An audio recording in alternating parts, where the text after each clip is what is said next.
Hello students, आज हम दोबारा से एक बारी सेकंड यूनिट का स्टार्टिंग से रिवीजन कर लेते हैं छोटा सा। तो सबसे पहले हमारे पास आता है, यूनिट का नाम है करंट इलेक्ट्रिसिटी। तो इसमें सबसे पहला जो पॉइंट है वो है इलेक्ट्रिसिटी। इलेक्ट्रिसिटी होती क्या है? इलेक्ट्रिसिटी बेसिकली हमारे पास एनर्जी होती है जो एग्जिस्ट करती है चार्ज की प्रेजेंस की वजह से। और ये हमारे पास बेसिकली हम दो तरह से यूज़ करते हैं, क्योंकि एक बारी तो चार्ज रेस्ट पर होना चाहिए, एक बारी चार्ज मोशन में। अगर चार्ज रेस्ट पर है तो वो हमारी इलेक्ट्रिसिटी जो होती है वो इलेक्ट्रोस्टैटिक होती है, इलेक्ट्रोस्टैटिक एनर्जी हम बोलते हैं उसे। और अगर वो चार्ज मोशन में है तो मोशन में भी दो तरीके से होता है।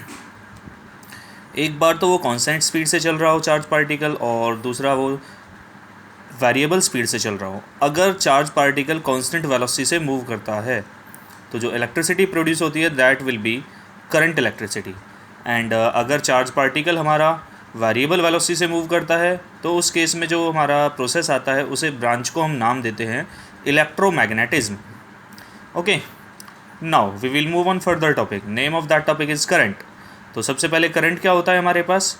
करंट होता है rate of flow of charge, rate of flow of charge through a conductor, that is known as current. कि एक सेकंड में किसी कंडक्टर से कितना चार्ज पास हो रहा है उसे हम बोल सकते हैं उसका करंट। और करंट का बेसिक फार्मूला हमारा होगा I is equal to q by t. और अगर हमारा चार्ज कांस्टेंट है तभी हमने फार्मूला यूज़ करना है। और अगर हमारा चार्ज वेरिएबल होता है, वेरिएबल का मतलब किसी फंक्शन में है, जैसे Q is equal to 2t square plus 3t plus 4, अगर इस तरीके से है। एग्ज़ाम्पल के लिए मैं ले लेता हूँ, जैसे हमने एग्ज़ाम्पल ले रखा है यहाँ पे, ये एग्ज़ाम्पल है हमारा charge is equal to 2t plus 3t 2t square plus 3t plus 4। ये हमारा जो एग्जांपल है ये वेरिएबल चार्ज का है। तो अगर चार्ज हमारे पास वेरिएबल होगा तो हमारा फॉर्मूला होगा I is equal to d q by d t.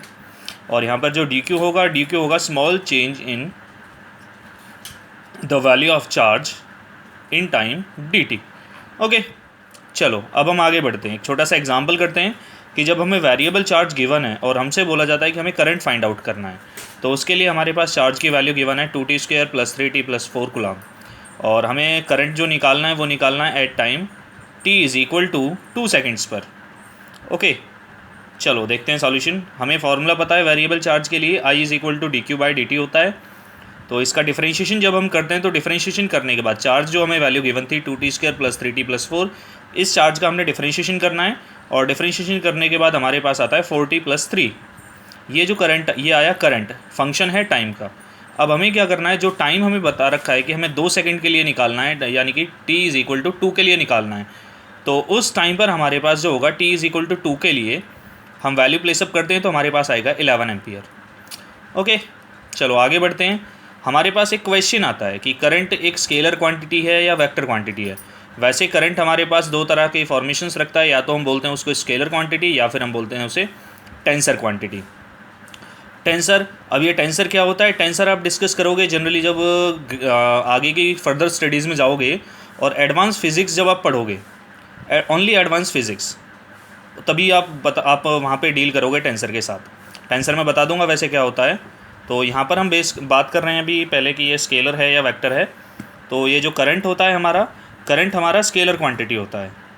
और जब करंट स्केलर है, स्केलर क्यों बोला जा रहा है इसे? करंट हमारे पास वैसे तो डायरेक्शन भी रखता है और मैग्नीट्यूड भी रखता है, फिर भी हम इसे स्केलर बोल रहे हैं।